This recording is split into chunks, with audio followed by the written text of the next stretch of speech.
All right, good afternoon. All right, I know, attention span, when you're young, you're in the schools, your attention span sometimes is short, but I promise you, I'm going to try to keep this as exciting as possible. Why? Because it's real deal, right? And you can relate to what's real.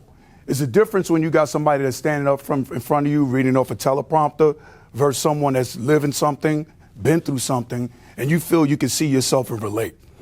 I promise you that somewhere in my talk today, you're going to be able to relate, or you should be able to walk away from this feeling like you want to take things a different way when it comes to your future, your career path, and what you want to do.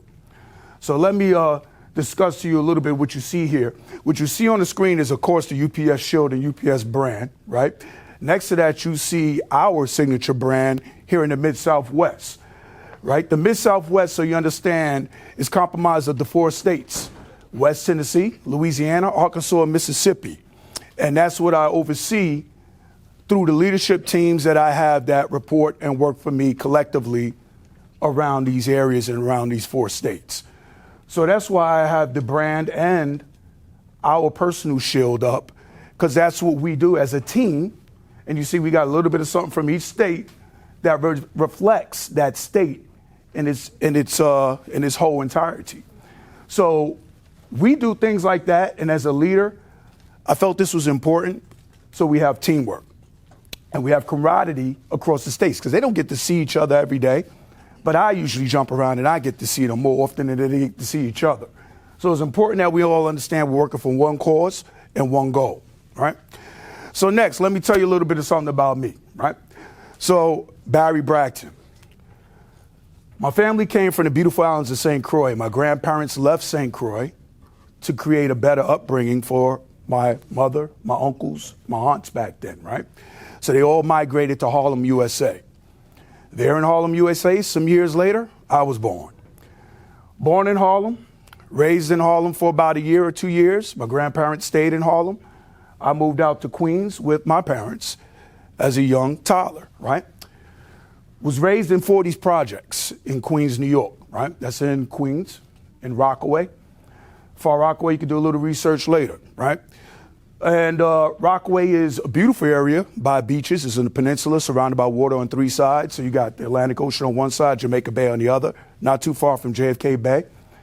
When those projects were first opened, or when we first moved there, they were brand new, they were open, right? So everything was nice, everything was good. You had people at the doors, 13-story buildings. You have 8 buildings in these projects, very big projects, very tall projects, right? And in the beginning, everything was great. It was happy, married families, couples raising their kids younger. As we continued to grow and we got a little older, we got into elementary school and stuff, things started to change in the neighborhoods, right? Some tough times hit a lot of neighborhoods. And in the projects, there's always hard times, right? So you got some families that were doing hard, doing bad, some families that were doing well and doing better, right? And between all of those, we were in the mix. My family, my parents divorced very young, right? So at a young age of 5, I lost my dad, at least from the household. He wasn't lost from my life. He moved to Brooklyn, but he was at least out of the household and out of my life at that point, and my brother's life. So it was me and my younger brother at that point, and I'm helping moms out to make sure we can make ends meet, right? Mind you, still very young, still an adolescent. Didn't even reach teenage years yet. So as I start to hit the teenage years, then that's when the real deal comes, right? So streets are getting a little rougher in New York. You got the crack pandemic. You got a lot of drugs in the neighborhood. You have the liquor. You have everything that normally comes in the neighborhood, which brings choices, which everybody has to face in their daily operating and their daily dealings, right? So we get through all these dilemmas. We get through the gangs. We get through the vice lords and disciples. You had all kinds. You had the Crips. You had the Bloods. You had everything back then, just like you have a lot of the gangs that you have that could be influential now. So you had to make those choices as to where you want to go, where you want to be, and where you want to stand. So, of course, I was pulled in both directions, right? Got a little bit of sidetracked, pulled into the streets as I was getting older, right? Trying to figure my life out, figure myself out. Not everything I was doing was right, right? But then I had to start looking and thinking and looking around me and looking at my surroundings. And then you look at yourself and you wonder and you say, how many OGs do you see hugging the block? How many of them do you see that's still out there in the street, right? Or are they incarcerated? Or usually they're 6 feet under, right? Or what kind of lifestyle do they live when they get older? Because you still can't do that same kind of hustle. So you start putting things into perspective and you start thinking about life. Now, one thing I know that was always instilled in me, and my family has brought that from St. Croix, was that you want a job that always, in a career that has great benefits and hidden benefits. So I was like, hidden benefits? What do y'all mean? And he was like, you know, you got the 401k, you got stock plans, you got things that are working behind the scenes that are working for you. Mostly when people look for jobs, they look for a job, you're looking for a wage, you're looking for a rate, you look for something that's going to pay, you're looking for easy work. It's something that's just going to be there, that's just good, that's going to help you survive. You don't really want to just look for surviving. You don't want to create a ceiling. Your goal in life should be no ceilings, right? And not just like Weezy saying, right? No ceilings. You don't want no ceilings. You don't want no coverage. You don't want nothing to stop your flow, stop you from getting to where you want to go. So continuing on, got through high school, came out of high school, 17. Wasn't really sure what I wanted to do. I know that I had 12 years of going through school, and I don't know if this is what I'm ready to do or jump into college yet. My mom's, she's a college educator. She went through everything, and she had her degrees, and she's an educator. She was an educator then at that point, and she wanted me to go into college. My dad, now, he's like, well, I was a military dude. I want you to get that military. I need you to get that exposure. You should have that exposure, have that experience, right? And I said, you know what? I don't really know what I want to tap into. So I do want to get a trade. So I went, did that, joined the military. My mom had to sign me over because I was still young, at 17. And I joined the military, did my 4 years, active duty service. Was stationed in San Diego, California, attached to USS Kitty Hawk. That's when I found out what my trade was going to be back then, and I became an aircraft mechanic. As an aircraft mechanic, I worked on the SH-60 aircraft, and I would do airframes and power plants. So at that point, I decided that this is something I wanted to do.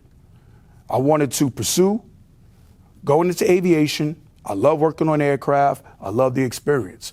I was also a plane captain working on the flight line and experience in the Desert Storm War because we were the first ones out there on the USS Kitty Hawk and dropped that strike when we first had that war, the Iraqi war, when it kicked off. So that was a scary experience too. At that point, I was in my early 19th year, right? Coming out of the military as 21. I knew I didn't want to stay in. I got what I needed to get, and I wanted to pursue my degree. So I went to college aeronautics, and I pursued my degree in aircraft maintenance management at College Aeronautics. At the same time, I went looking for a job. I was used to getting that check on the 1st and the 15th for the military. That was dry now. So I needed to go get another source of income. That's how I came across UPS. Back in those days, and we're talking about 1994, it was tough to get into UPS. Very hard. But it was a good paying job. It was paying more than half of what the minimum wage is. And similar to where we are now, right? We're at $21 an hour, minimum wage is about $7. So it's a very good starting wage job, but it was tough work. A lot of physical labor, industrial athletes, a lot of lifting, a lot of mental, right? Again, with the ceilings are there because you limit yourself sometimes because your capacity is, I can't handle this, or I don't want to do this, or you're not thinking about the end game.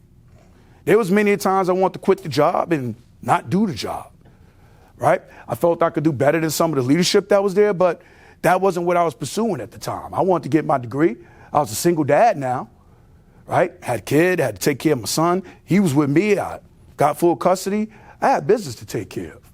So I needed a job that had benefits, not only for me now I'm thinking about somebody else that didn't ask to be here, that I had a responsibility to create the conditions for to be successful. And that's a lot of things that you have to consider as well. What conditions are set to help you be successful? Who are you surrounding yourself around that's going to help elevate you and help you to be successful? So went on, got the job at UPS, continued to grow. Now I'm going to graduate, went into the first entry level of management, part-time supervisor. We're talking about in 97. So from 97, 3 years after I joined, I went into supervision and went into leadership. Within 10 years, I moved within that rank to make an executive. I ran everything. The building that we had that I started in, I ended up running, the Queens facility in Maspeth. I ran Brooklyn. I ran Manhattan, 43rd Street, which at that time was our region office.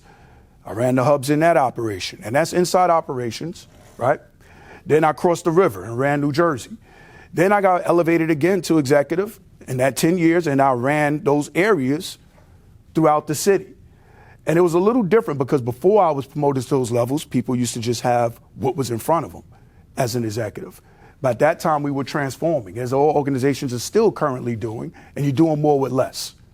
So a lot of people say, why pursue the degree? If I did not get that degree, it would have limited my capacity and able to grow, right? And I know the degree is not everybody, and not everybody's about a degree sometimes. Or school might not be everybody's fit. But I promise you that there is something that you can get in school. There is a skill set or a major that you can find attractive that you will have a passion with. And that's what you need to do. You need to seek what your passion is and what you think will make you great. So I continued on my career path, and I started to mentor youth, and I started to grow leadership, structure, right? And develop succession plans so people can continue to elevate. Because there was no diversity and inclusion. Like in this room, it looks different than what UPS used to look like back then. It was a whole different look. There wasn't people that looked like us in these positions. So I wasn't only concerned about Barry Bracton anymore now. I was concerned about the door I was leaving open for generations of UPSers to come or people that seek future growth at UPS, right? And the opportunity for them to be a future leader and to grow with the organization. So that takes me to the next level. My kids are in their last year of college. Now it's time for dad to focus on dad. I already prepared them for what they got to do. So what that meant is I'm now opening my availability to UPS to do what they need for the brand, to grow the company, and also to grow me. And that's where they relocate you. So my first relocation was in 2017 to Toledo, Ohio. And we had some big issues in that area that had to be overcome. We overcame those issues and got hit with COVID. So that was a 3.5-year span that I had to stay in that area.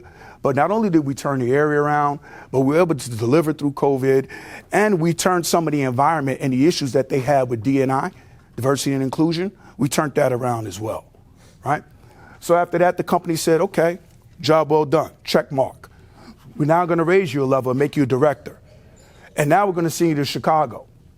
And Chicago had our biggest ground hub, biggest ground operation in our organization, which is in Hodgkins, which is called Catch, Chicago Automated Consolidation Hub. So I went to that facility. That facility it encompasses what this district does pretty much in one building. That's how important that is to the network of UPS. So I oversaw that facility, and they had some concerns as well. And we were able to turn those concerns around. We were productive, service-oriented. We cut out a lot of the service disconnects and a lot of the issues that happened throughout the year. And then we also created a leadership structure, which I tell you is important and I do everywhere I go. Why? Because structure and to create a succession plan is important. This way people want to join the talent pool and they believe in the talent pool. A lot of people didn't believe in the talent system because of the fact that they thought that it was fixed or was being pulled or puppeteered by others. And they didn't have an opportunity to succeed and grow with the company because of the fact that they felt that that was what was going on. So to take all those gray areas out, I had panel interviews. I did it so it was fair. I made sure the candidates were diverse, and they just couldn't just bring what they wanted to do as a good old boys, good old girls club and hook up who they thought was the right people. People had to earn the job, right? So we inserted that, and it changed the behavior of Chicago.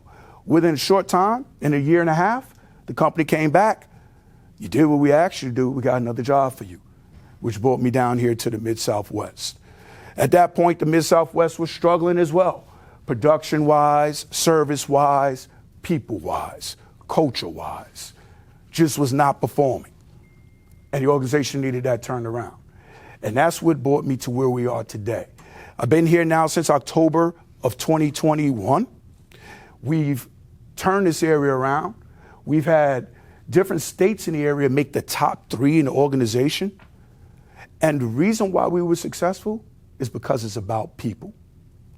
Never along my career did I forget my humble beginnings, where I came from, my struggle, what the struggle is and the struggle that's real in the hood, and what we can do to impact one another and how we can bring one another up and make a difference. I'm not sure who has the slide monitor. Yeah, if you can go to the next slide. There we go. Now I just want to give you a sky view of the Oak Haven building. That's right off of the airport. I know when you're at the airport, you can see it from the side, but that's the visual from the top, and that's after the modifications. We modified this building and made it bigger, automated it, and we're still going to be modifying again in the future, so it's going to be even bigger, which creates even more opportunity, not only for volume and growth, but it creates opportunity and jobs for people that's sitting here in this room. You could be future UPSers, and you could be one day standing up here and be a future leader and executive for UPS, right? It doesn't stop past me. To give you an example, the levels over my level, director, would be vice president, and there will be president, which is district manager, which will oversee a whole zone. The whole zone, which what I'm doing now because of the transformation to bring things in perspective, those 4 states used to have 7 district managers running that. So that's what transformation is doing. That's corporate America everywhere. So as you looking to go and get in corporate jobs, they're downsizing, doing more with less. And that's what I was talking about, the degree part. And the reason why they look for people to have a degree, you got the basic fundamentals of understanding. You could do a PowerPoint presentation. You could go into Excel. You can use Word, right? You can articulate. You could public speak. You could talk to folks. You could relate to folks, right? And then you have leadership attributes. So that's an example of one of our facilities, and that is the facility right here in your own backyard. Now, if we go to the next part. Now I want to talk to some things that is important and give you some key takeaways and some skill set, and then I'll be out of your way, right? And this is leadership, right? Next slide, please. The definition of leadership is an activity you exercise to mobilize people to generate change, improvements in the human condition, and leadership is the art of getting people to do things willingly. See, a boss brings intimidation. Anybody can hire or fire. A leader changes people, changes conditions, right? You can't just go in and be a leader. That's a skill set, it's traits, it's things that you got to continue to acquire, right? I'm not the man I once was, and I'm a whole different person because I continue to acquire skill sets. I was like a sponge. Always acquiring. What can I get more of? Right? How did they get to that position? And how could I get to that position and be successful at it? And I always wanted more. I had a drive, and I still do. I still desire more. Right? I want to be the VP one day and one day a president. And the company has a plan for me. Just like I create succession plans, they have a succession plan for their executives. Right? So you want to be able to get people to join your vision and doing it because they want to do it.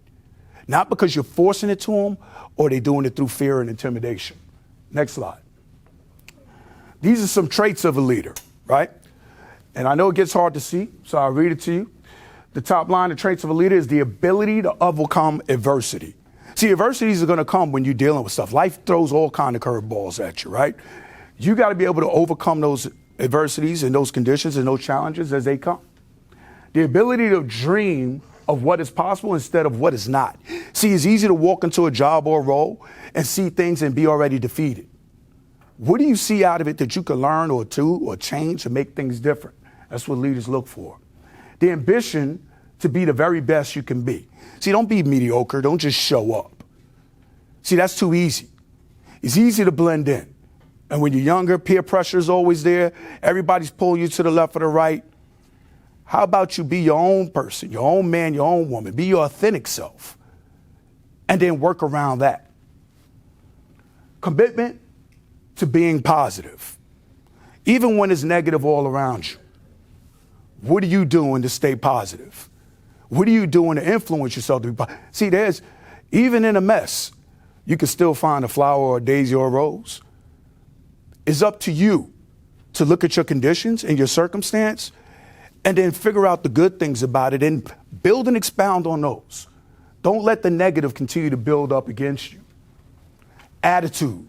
Set the tempo for the culture you want to build and prosper. As a leader, you got to set that tempo. You got to have that vision. You got to bring that to the people. Getting the people to believe in themselves. See, that's a hard one sometimes. See, when you become a leader, you're not the hands-on person. You work from the neck up. You're in the books, you're at the table, you're the one planning, you're going through the plans, you're the one that's doing the business plans, the cost perspective, all of that is you, right? So you have to get a way to get the people to work and do these things that need to be done. How do you get them on one accord? How do you get them to believe in themselves if they're negative or they downtrodden? And you got to find a way to connect with your people. The ability to find goals for themselves and the team to achieve. You got to be able to define the goals and what they're going to be. And then you got to show the way we're going to achieve them and map out the path. And then show and get the team to believe in that vision and drive it.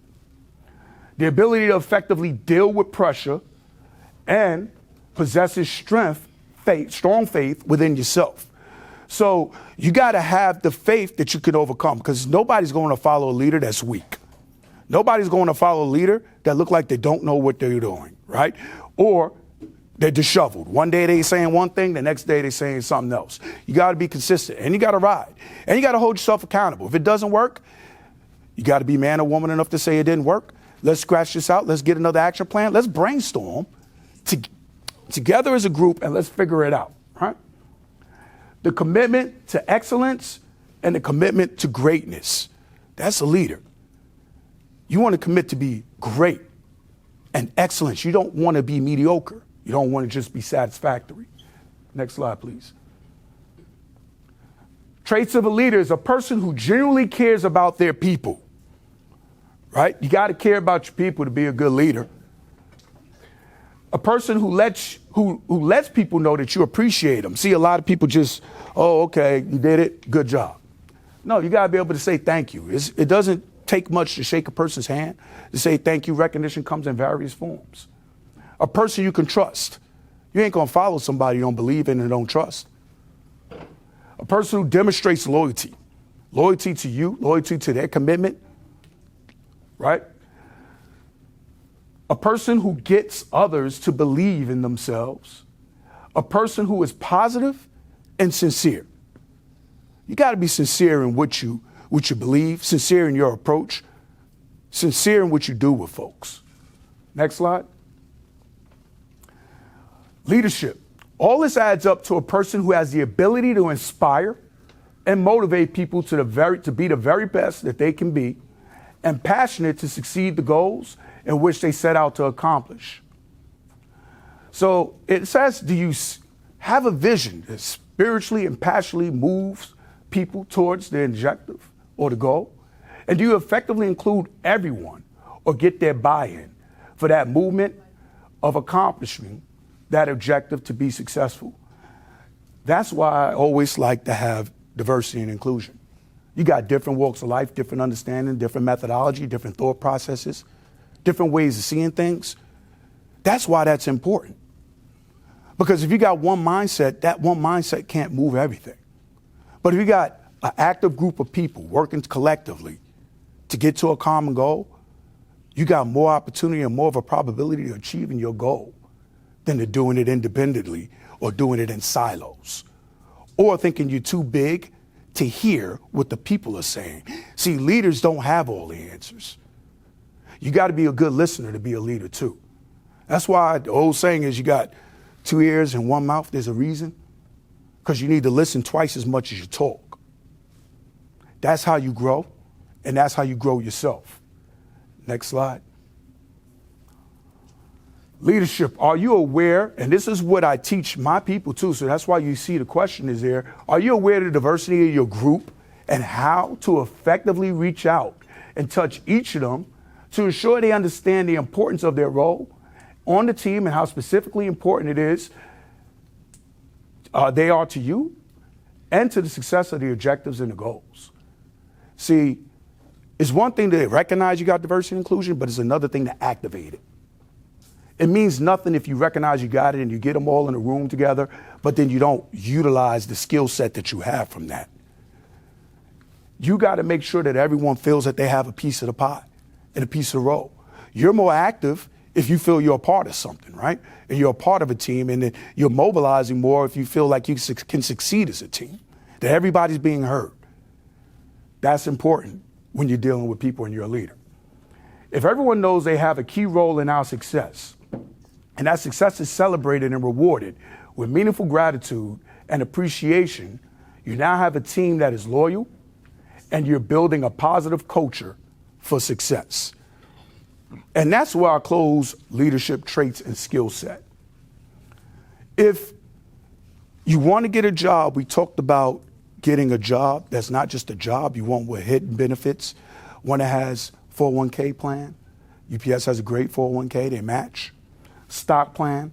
UPS has a stock plan, and it's, in fact, when you become a full-time management person, they actually give you incentives, which is stock. You could referred and be recognized with your salary in UPS stock, a portion of it is part of your reward, right? If the company succeeds, you succeed. As a stock and share owner, if the company does well on the street, you're getting it through dividends, or you now get stock wealth and growth. People thinking about just a bank account. Well, you got a stock account too now. And now you got something else that can manage. And now that opens the door for you to be able to go out and venture into other stocks and how grow your generational wealth and not only just your personal wealth. You got to have a goose egg and you got to build. You can't put everything in one basket. You can't think you're just going to just go out there and I'm just going to get this job and this job's going to carry me through. Every job has a shelf life. But then there's careers that don't have a shelf life because you should grow. I'm now 30 years with UPS. UPS has done great things for me. I've moved, like I told you, 4 times. I've owned 5 different homes. I remember my first home. Think about it. Coming from the projects, and you could buy homes, you could buy cars, you could better yourself, better your livelihood, better you. Choices are always there. It's up to the individuals in the room whether you're going to create a ceiling and limit yourself, or you're going to burst your ceiling and see how far you can go. I just used to say if I could be a full-time soup. I made full-time soup back in, 99? I way surpassed that because I did not limit myself. And it's up to each and every individual on how you want to do that and how you want to pursue life. And whether it's UPS, because I'm not here to pitch you on UPS jobs. It could be UPS, it could be any career. It's about you, defining you, being your authentic self, and growing yourself. And then doing something about your life to take you to the next level. I hope I said some things that brought some reality, brought some home experience to you, or some mindset to you, or a mindset to change, or to help you enhance what you want to do and how you want to grow. And at this point, I digress. I'll open up to the group if there's any questions.